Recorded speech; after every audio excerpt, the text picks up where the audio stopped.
Well, it's in today's video. In today's Adventure in Prosperity, we are going to begin Chapter 9 and discussing and taking a look on using the will. Where does the will fall into the science of getting rich? I'm Alan Vukas, and I'm so glad that you can join me here today. Every day, Monday through Friday, I have been, for the past month or so, I have been taking some time to explore some of the principles that are outlined by Wallace Wattles in his book, The Science of Getting Rich. If you're familiar with The Secret, there was a movie back in the 90s. It's been a while, but it is actually many of the ideas that you find in The Secret. Rhonda Burns says that this was the basis for that movie. And so we are utilizing the principles that are outlined in this book in order to support myself and yourself in getting rich. Now, what do we mean by rich? Well, that's going to be different to each individual. But what it really means is having enough so that you can do and be and express in the world how life is calling you to express. You know, I heard an interesting thing in class last night. I'm teaching a class at New Dawn Center for Spiritual Living in Aurora, Colorado, called Prosperity Plus. And it's a video-based class utilizing videos and material curriculum developed by Mary Morrissey. And in that, what she had mentioned last night, and this really ties in very well with the video the Facebook Live that I did yesterday, but she shared the idea, it was a simple idea. When I heard her say it, it was just like a light bulb went off over my head.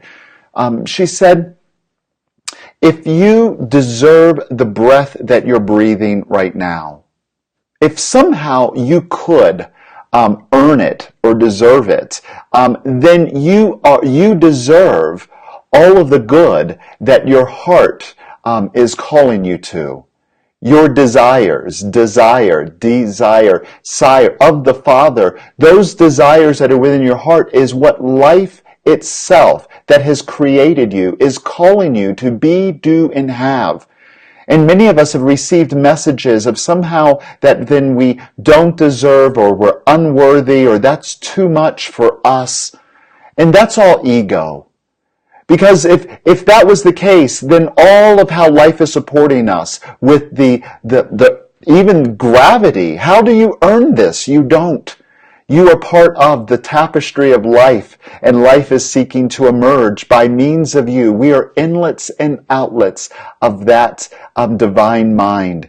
And so since there's no way that you could earn the breath or the air, what sort of bill would that be?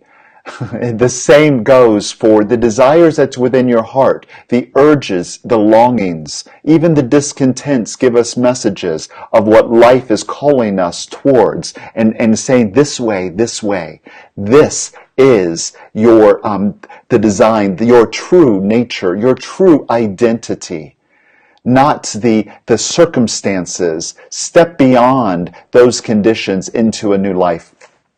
A new way of being. So let's go ahead and take a look at how to use the will. Continuing in that vein, if we develop that I can attitude, knowing that we can, knowing that we deserve what it is in our hearts, the vision that we have, that we impress on this formless substance by having what he calls a coherent statement, a coherent version of the life you would love to live. And then impressing that upon the formless substance, your subconscious mind, into your heart, into life itself, releasing it, planting it into that collective unconsciousness that knows how to do it and make it come about.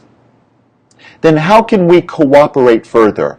So here in The Science of Getting Rich, he talks about it as a science. Science meaning that it works for everyone who works it. There are principles that work regardless of your station in life, who you are, where you're at, your education, your age. It's a science.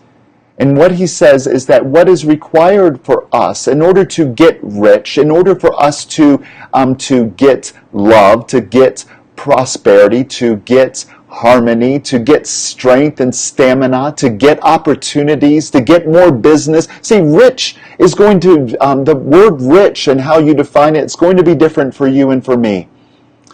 But in order to get that, it is scientific, and as we apply the principles, then it works automatically. And what he says is that we need to think in a certain way and act in a certain way.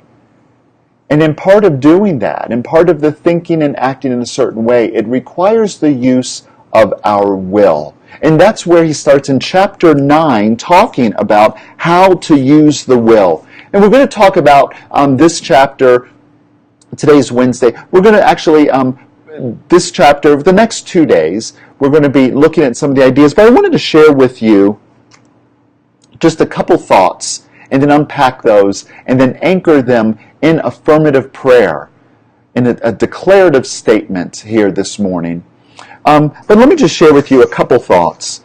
He says here on page 59, he says, you do not have to compel God to give you good things any more than you have to use your willpower to make the sun rise. Substance is friendly to you and is more anxious to give you what you want than you are to get it. You do not have to compel God to give you good things any more than you have to use your willpower to make the sun rise. Substance is friendly to you and is more anxious to give you what you want than you are to get it.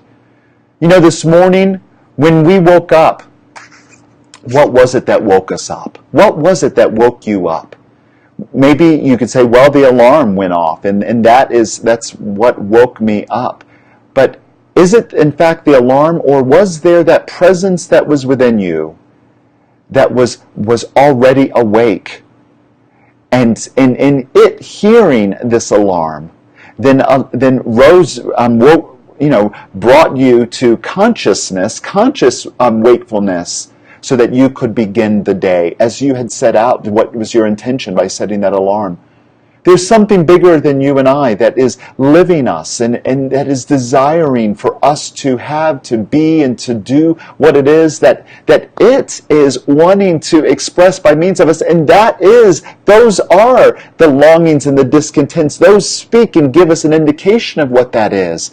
And that substance, life itself, is wanting to give it more, it's more anxious to give it to us than we are to receive it. Because it knows already what more is available to us. It knows what is possible for us, what is our potential and possibility. But it's for us it's up to us to cooperate with that.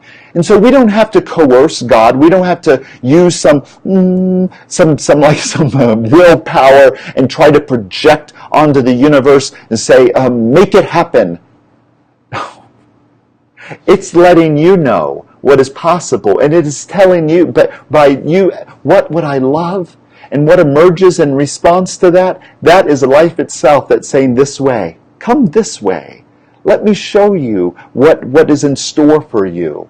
And that's only the beginning. The image and the vision that we have is only the beginning. Life is dreaming even more than what we have and what we can imagine, greater than what we can imagine. But there was one more thing that I wanted to share with you. On page 62, and we'll go back over the next couple days, we'll go and explore a little more of this. But he says on page 62, and here's where the will comes into use. So we don't have to use willpower in order to project something onto the universe to try to spin the earth on its axis, to try to manipulate the universe and make it bend to our will. No, he says here is the will comes into use. For it is by your will that you determine upon what things your attention shall be fixed. If you want to become rich, you must not make a study of poverty. Things are not brought into being by thinking about their opposites. So where the will comes into play, into the science of getting rich, is it supports us. It is the means by which we think about what it is that we want to think about. And it is in this thinking that we are thinking in a certain way. And so he says here, things are not brought into being by thinking about their opposites. And he goes on to explain, you can't become more abundant and prosperous. And the way to understand the laws of finance, the laws of wealth, and I'm talking about wealth in the material realm, it's not about, you don't get there by studying poverty. You don't learn about health by studying all of the causes of disease. You don't learn about what it takes in order to have harmonious, loving relationships by studying all the examples of relationships that have ended, or all of the causes of broken relationships or lack of harmony. No, we use our thoughts to think about what it is that we want to think about. This is the thinking in a certain way. And what we think about is truth with a capital T. And truth is greater than what our circumstances and our conditions. Truth is found in the vision. Truth is, your vision is a statement of what life is seeking to emerge and express in the world by means of you.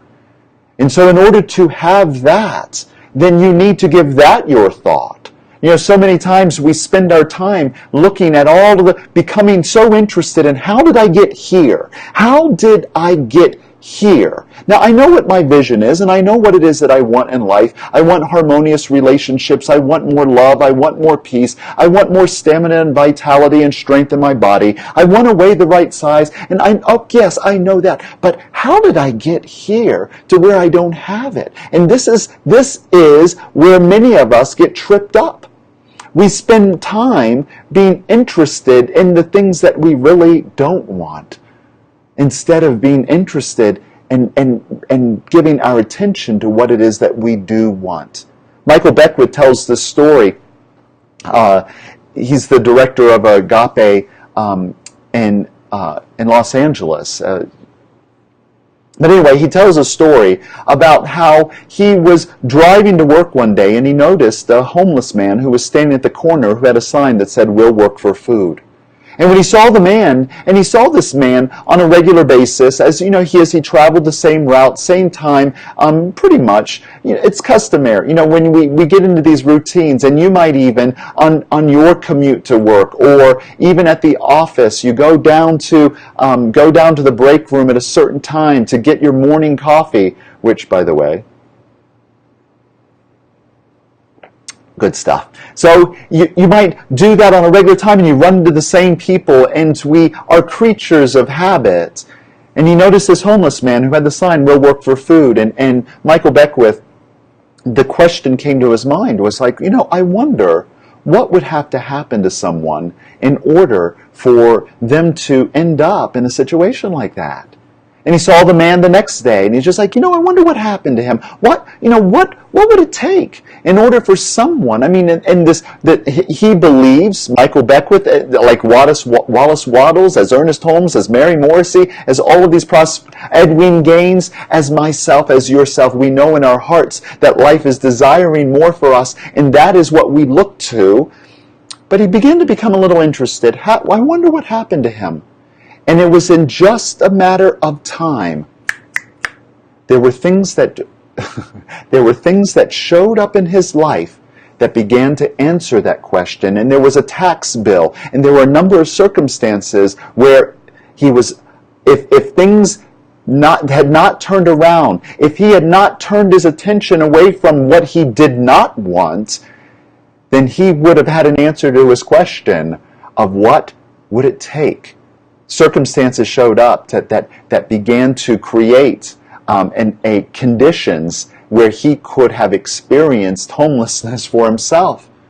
And see, what we do is we spend time, how did I get here? And we even tell our friends, we and our family, and we might blog about it and put it on Facebook. We explain all the ways that we got here and why I'm here. And we're convinced that this is what caused it. And just having that clear picture in our thought, then we're creating a cycle that we really don't want. We're creating those conditions again. So as Mary Morrissey, as she explains and she teaches, and it's a phrase that I have borrowed from her, is to notice what you're noticing. Notice what you're noticing. How to use the will. Start with notice what you're noticing. Notice, is what you're thinking about in alignment with what you want?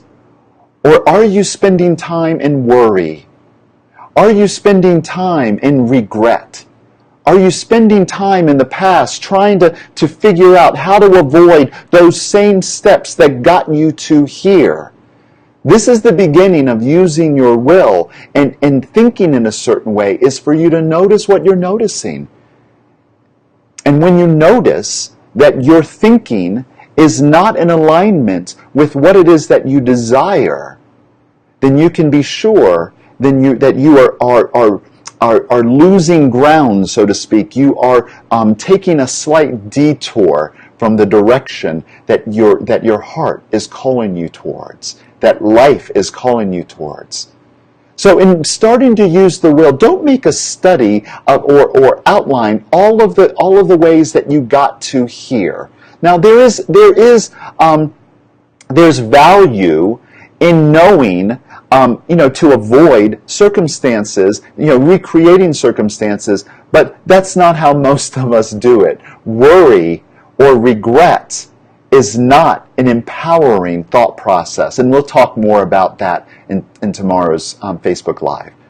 So I want to anchor this in prayer here today, and because what I know is that you and I have the ability, regardless, despite what you and I may be facing here today, regardless of what's in your face or what showed up in your mailbox or who knocked on your door or posted something on your door, or got a phone call that you weren't expecting, regardless of the conditions that are around you right now, what I know is that you and I have the ability in this moment to choose a new thought. And so if you feel contraction, then that's an indication. If you feel less than, if you feel smaller, if you feel cut off, then that's an indication. Notice what you're noticing, and then think again. Think a new thought. A thought that you can embrace is I can succeed. Anything that is possible to anyone is possible to me. And so I invite you to join me in knowing this here, right here and now. Join me in knowing this, that there is this one power and presence, this one divine mind that is operating within you and in me. And this word that I speak right now, it is not only received by the infinite mind, divine mind, it is in fact a movement of that divine mind in me and in you as you accept this here for yourself. And that mind knows what to do and how to do it. And so this word that I speak right now, what I declare and know, is that you have not only the ability and the means, but the power and the inclination and the intention and the decision right here in this moment to notice what we're noticing and to embrace that which is life-giving and empowering and affirming. And what I expect that throughout this day, as Spirit is guiding you and me on this path to greater and greater good, what I know is that Spirit is lighting up for us those moments where we can choose again a new thought. Our eyes and our hearts and our hands and our hearts and are open right here and now. And we receive the guidance. We receive the guidance. And we have the power to notice what we're noticing.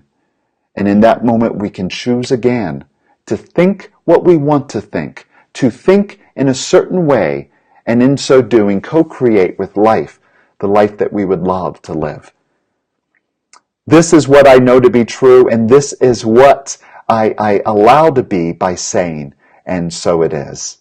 Oh, I am holding this space for you today, that Spirit is guiding you and directing you into greater good. And what stands between you and the next experience is simply a thing of thought. And because your mind is one with that divine mind, I know that unlimited thoughts are available to you today. And as we notice what we're noticing, then the new thought is readily available for us to step into that new way of being. I look forward to seeing you in tomorrow's Facebook Live. Notice what you're noticing. Have a wonderful day. Peace and love. Namaste.